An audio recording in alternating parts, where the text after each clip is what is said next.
Today we're going to check out this awesome little peak by the US-Mexico border called Pajarito Peak. First I have to get a little something on my stomach, and it includes this really awesome coffee concoction I came up with. It tastes amazing, and more importantly, it makes you feel great. It's 4:30 a.m. I'm gonna meet some friends here, and we're gonna try go up a peak called Pajarito Peak. It is by the US-Mexico border. I have roughly a 40-minute drive down to Rio Rico, where I'm gonna meet up with my friend who's been up this peak at least once before. He's gonna lead the way. I used to actually explore down here quite extensively, but since we have so much attention on our border right now, I tend to avoid the area a bit more than I used to.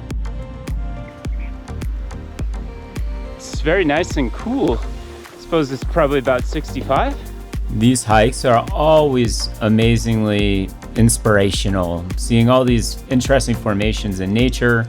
And what we're looking at here is a mountain range I'm quite obsessed with called the Atascosa Mountains. I'd like to summit a bunch of those peaks in there. I need to find some bold friends that are ready for an adventure. So there's signs somebody walked here. You got a footprint there. They're going that way, huh? Is that their heel? Footprints lead to here. We've got quite a bit of garbage that could be picked up. Holy cow, this is a good... Hey, look, he brushed his teeth. Good guy, Colgate, huh? Well, at least you smell good when you come out. Fresh breath. There's a little bit of garbage there, that's for sure. Wow. Now we're walking along the slope back to a pass above this canyon below us. And the peak is to our left. We're almost to our little saddle here.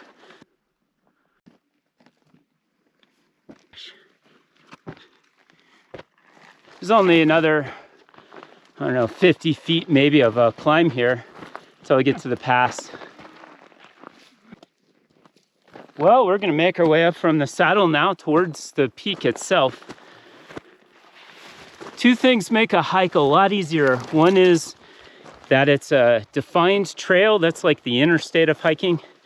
The other is going with someone that has been there before. I have the fortune or the benefit of the latter. It's very nice to have a fence to walk along. Typically they've made a path where they can get back here. They can at least put the fence in, but then they come and check on it as well. It's taking my hat with it. There we go.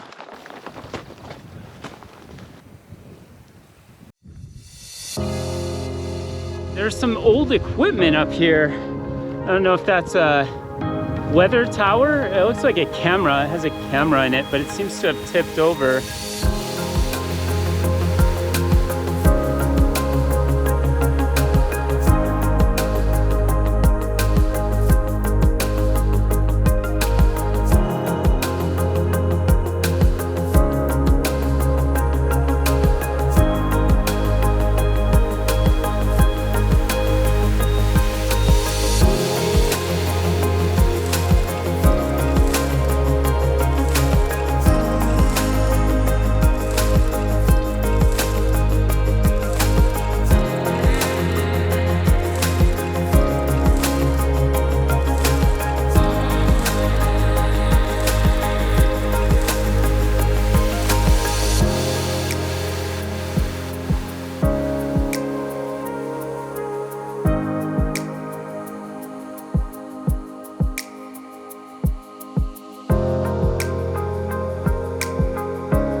behind me is the wall that they're putting in on the border. So that's the Mexican border.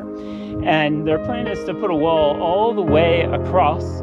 But the more helpful thing, I believe they'll have a road so they can access the border more quickly. I wonder who the last person was. Oh, Paul Young. They didn't put a date. Yeah, 24. Here's mine, 2020. Oh, not that many people signed in up here. Goodbye, Pajarito Peak. Your views were good. You're very attainable.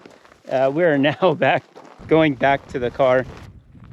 We're taking what I'm gonna call Pajarito Ridge. The views are panoramic for the entire ridge here. You know, this is quite pedestrian friendly over here. It's not too bad. There's a path here I'm on. We're trying to figure out what it does so we can get down here and off this.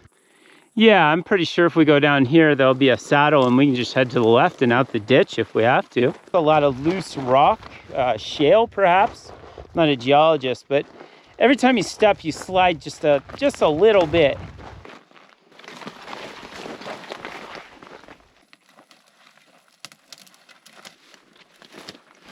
The ridge is choking out, it's pinching out. So hopefully it continues to go and we don't have like a little 10-foot or 15-foot cliff.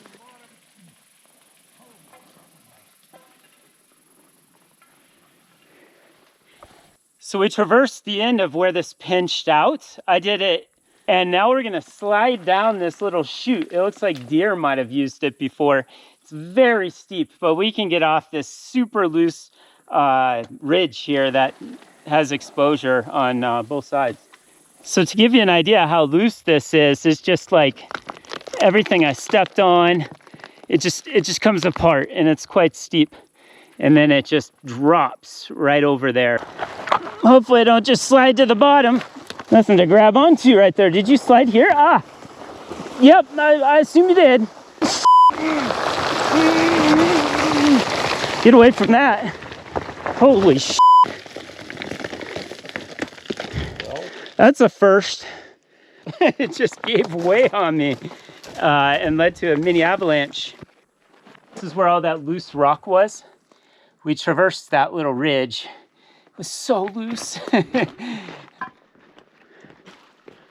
Seemed to have cut my hand when I slid down that rock there when that avalanche gave way. I always carry Neosporin. I got a boo-boo kit in here, which is somewhat of a comfort item. I could probably cut this out. One would tend to think once you've reached the summit, the hike is somewhat over and that there's nothing more climactic that could possibly happen. And that couldn't be farther from the truth. Walking out is often the most spectacular part of the hike itself. And here we're walking through a canyon and exploring the various things in the canyon. It's just very, very interesting to be out here and a real blessing to get to do this. I used to hike out here better part of a decade ago, and we found a pillar back here that's pretty neat. We have arrived. There is the pillar.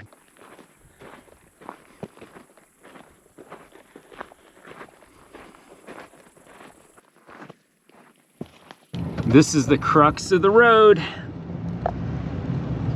A hole down into the wash.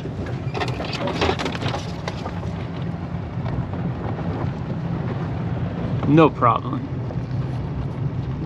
I told James about the massive cache of garbage we found, that trafficking debris, and he wanted to come back to see if we could not devise a plan to possibly get some, if not all of that garbage down. Now, we weren't terribly successful, but we did get a little off of the slope. I don't know, 7:30 in the morning or so. It's pretty warm. It's got to be approaching 80 degrees out here.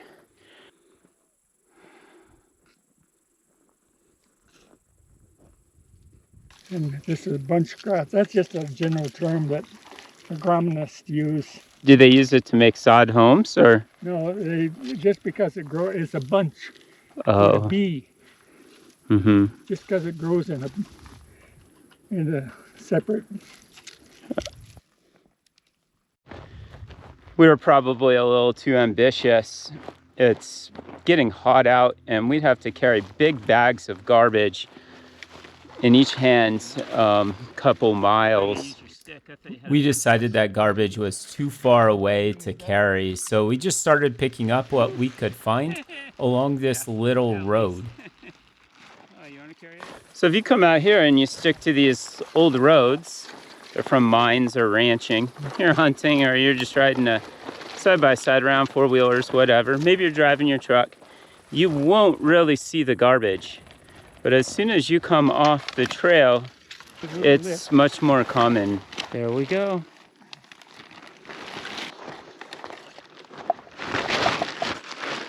Open sesame.